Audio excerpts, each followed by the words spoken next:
பிரியமானவர்களே, இயேசு கிறிஸ்துவின் நாமத்தில் உங்களுக்கு என் அன்பின் வாழ்த்துக்கள். எப்படி இருக்கீங்க? நல்லா இருக்கீங்களா? ஒரு சர்ச்சில் இருந்து பேசுற மாதிரி இருக்குது அப்படின்னு பாக்குறீங்களா? இது இங்கிலாந்து தேசத்துல லெஸ்டர் என்கிற பட்டணத்தில் இருக்கிற ஒரு பேப்டிஸ்ட் சபை. அந்த ஆலயத்துக்குள்ள இருந்து கொண்டு உங்களோடு நான் பேசுகிறேன்.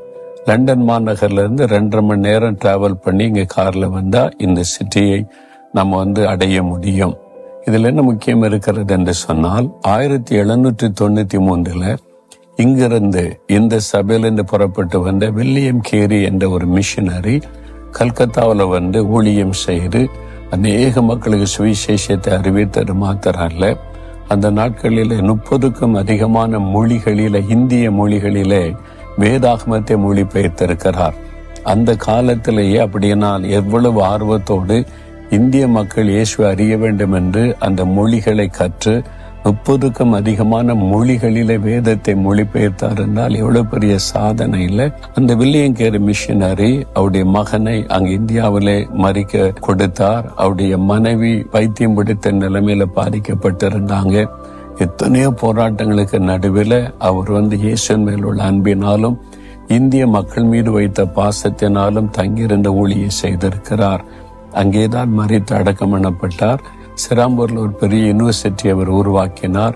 கல்வி சாலைகளை உருவாக்கி இன்றைக்கு வேதாம கல்லூரியை உருவாக்கினார். அது மாத்திரம் இல்ல, அந்த நாட்களில உடன்கட்டை ஏறுதல் என்கிற சதி அந்த பழக்கம் இந்திய மக்கள் மத்தியில் இருந்தது வட இந்தியாவில்.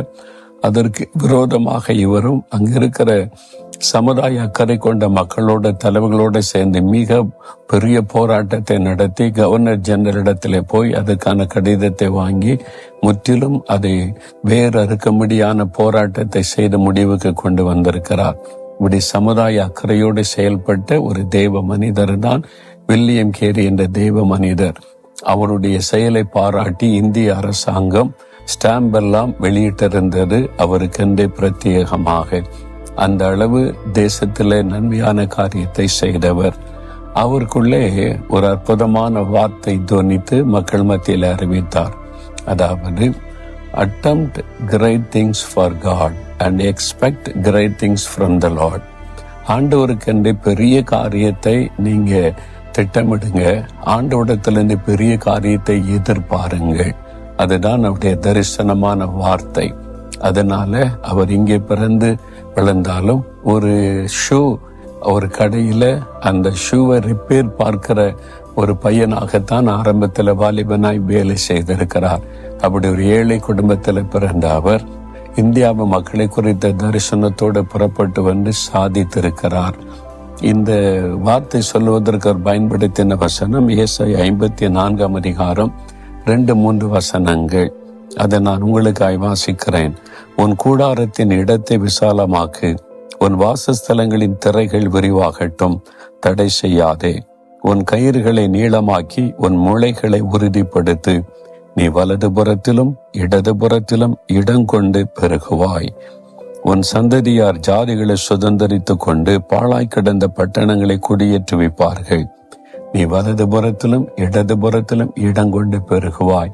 ஆண்டவர் உங்களுக்கு வாக்கு கொடுக்கிறார். என் மகனே, என் மகளே, நீ பெருகுவாய். நீங்க என்ன செய்து கொண்டிருக்கிறீங்க? படித்து கொண்டிருக்கிறீங்களா? உங்களுடைய ஞானத்தை தேவன் பெருக பண்ணுவார். வேலை செய்து கொண்டிருக்கிறீங்களா?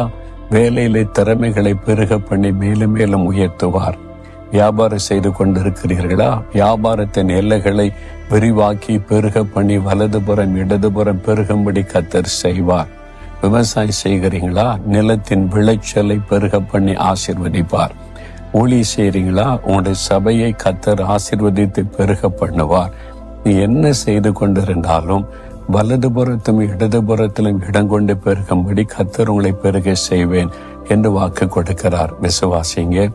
ஆண்டவருக்கென்று பெரிய காரியத்தை திட்டமிடுங்க. ஆண்டவரிடத்திலிருந்து பெரிய காரியத்தை எதிர்பாருங்க. இன்னைக்கு எதிர்பார்க்கிறீங்களா? நீங்க எதிர்பார்த்தீங்கன்னா கர்த்தர் பெரிய காரியம் செய்வார்.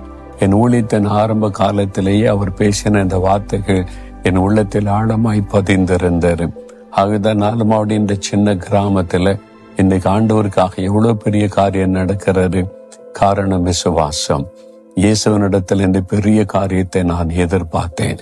இயேசுக்காக பெரிய காரியத்தை திட்டமிட்டதுனால இதெல்லாம் ஆண்டவர் செய்து முடித்திருக்கிறார். உங்க வாழ்க்கையில ஆண்டவர் செய்வார். விசுவாசிங்க. இன்றைக்கு பெரிய காரியம் உடைய வாழ்க்கையில நடக்கும். விசுவாசிக்கிறீங்களா? நீங்களும் சமுதாய அக்கறையோடு செயல்பட்டு சமுதாயத்துக்கு நீ இருக்கிற கிராமத்துல, பட்டணத்துல, நீங்க வாழ்கிற மக்கள் மத்தியில சமுதாயத்துக்கு ஏதாவது நன்மை செய்ய வேண்டும். அதற்கு உங்களை அர்ப்பணித்துக் கொள்ளுங்க. அப்பொழுது பெரிய காரியம் நடக்கும். நாம் ஜெபிக்கலாம். கண்களை மூடி ஜெபிங்க. ஆண்டவரே, நான் உமக்காக பெரிய காரியத்தை திட்டமிடுகிறேன். உம்மிடத்தில் இந்த பெரிய காரியத்தை எதிர்பார்க்கிறேன்.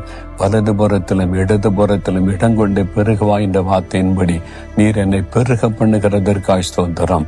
நானும் நான் வாழ்கிற இந்த சமுதாயத்தில் மக்களுக்கு நன்மை செய்யும்படி கர்த்தர் என்னை பயன்படுத்தும். வில்லியம் கேரியை இந்தியாவிற்கு கொண்டு வந்து பயன்படுத்தி ஆசீர்வதித்ததற்காய் ஸ்தோத்திரம். என்னையும் அப்படி பயன்படுத்தும். இயேசு கிறிஸ்துவின் நாமத்தில் ஜெபிக்கிறோம் பிதாவே. ஆமென், ஆமென்.